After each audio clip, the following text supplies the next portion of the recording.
வணக்கம். ஜவை jet from Javadupatti Pudur.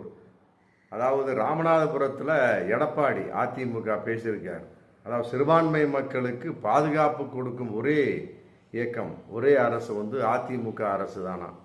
அதாவது மதத்திற்கும் சாதிக்கும் நாங்கள் என்றைக்குமே அடிபணிய மாட்டோம், மதமும் சாதியும் எங்களுக்கு பிடிக்காது அப்படின்னு சொல்லிட்டு அப்துல் கலாமுக்கு வாக்களிக்காதவங்க தான் திமுக அப்படின்னு சொல்லிட்டு மலைப்படி திமுக இந்த அளவுக்கு இருக்கக்கூடிய சமயத்தில் சிறுபான்மை மக்களுக்கு எவ்வாறு அவர்கள் மிகப்பெரிய அரணாக திகழ முடியும் அப்படின்னு போட்டு மிகப்பெரிய ஒரு பிரம்மாண்டமாக பேசுகிற மாதிரி அவர் நினச்சிருக்கிறார். அவர் பேசுகிற வார்த்தையிலே ஒரு பாயிண்ட் இருக்கு.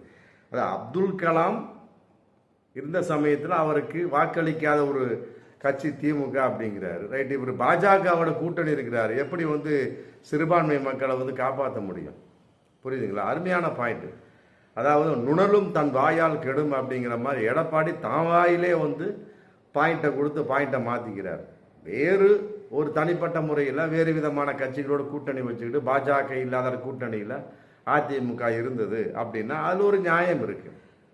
பாஜக அப்படின்னாலே இஸ்லாமியர்களுக்கும் கிறிஸ்தவர்களுக்கும் ஆப்போசிட், அது உலகறிந்த உண்மை. அதுவும் இதை கிறிஸ்துவ ஆலயத்திற்கு முன்னால் பேசாமல் ராமநாதபுரம் அரண்மனைக்கு முன்னால் பேசியிருக்காரு. கிறிஸ்துவ ஆலயத்துக்கு முன்னால் பேச எதிர்ப்பு வரலாம் இல்லையா, அதனால் அதை தள்ளி பேசிட்டார் அப்படின்னு நான் நினச்சிட்டு இருக்கிறேன். மற்றபடி பாஜகவோட கூட்டணி இருக்கிற வரைக்கும் அதிமுகவோட சிறுபான்மைக்கு நன்மை செய்யவே முடியாது. ஆமாம், அது எடப்பாடியாக இருக்கட்டும், அவருக்கு பின்னால் எத்தனை பேர் வந்தாலும் சரி, பாஜகவோட கூட்டணி அப்படின்னாலே முடிஞ்சு போச்சு. அது சிறுபான்மை மக்களுக்கு எதிர்ப்பு தான். புரிஞ்சுங்களா? இவர் அப்துல் கலாம் உதாரணம் சொன்னாலும் சரி, மற்ற எத்தனை மக்களை உதாரணம் சொன்னாலும் சரி, திமுகவுடைய நிலைப்பாடு அன்று அப்துல் கலாமுக்கு எதிராக இருந்து அதில் எந்த ஒரு மாற்று கருத்துமே கிடையாது. அதற்காக அவர் சிறுபான்மை மக்களை விட்டார்களா? இல்லையே. இந்த மு.க. ஸ்டாலின் ஆட்சியில் எத்தனையோ விஷயம் தனிப்பட்ட முறையில் இருக்கிறனால அவர் சிறுபான்மை மக்கள் அள்ளி கொடுத்துக்கிட்டே இருக்கார், கிறிஸ்துவனாகட்டும் இஸ்லாமியனாகட்டும். இதே நீங்க வரக்கூடிய சமயத்தில் பாஜகவோட கூட்டணி அப்படிங்கிறப்ப எப்படி பண்ண முடியும்? இப்பவே சொல்லிட்டு இருக்கிறாரு.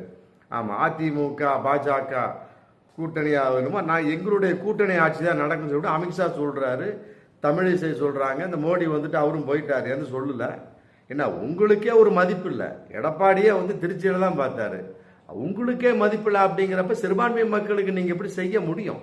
கட்டாயமா முடியாது. இது எடப்பாடியினுடைய வார்த்தை ஜாலத்தை நம்பி சிறுபான்மை மக்கள் நம்புவதாக இல்லை, நம்பவும் முடியாது. சும்மா அப்படியே சொல்லிக்கிட்டே போயிட்டு இருக்காரு. மக்களை காப்போம், தமிழகத்தை மீட்போம்னு. என்ன, அவரை முதல்ல மீட்துகிறாரா பாருங்க. பாஜக அவரை அப்படியே வாரி சுருட்டி ஏப்பம் விட்டு விடும். ஆமா, அதிமுக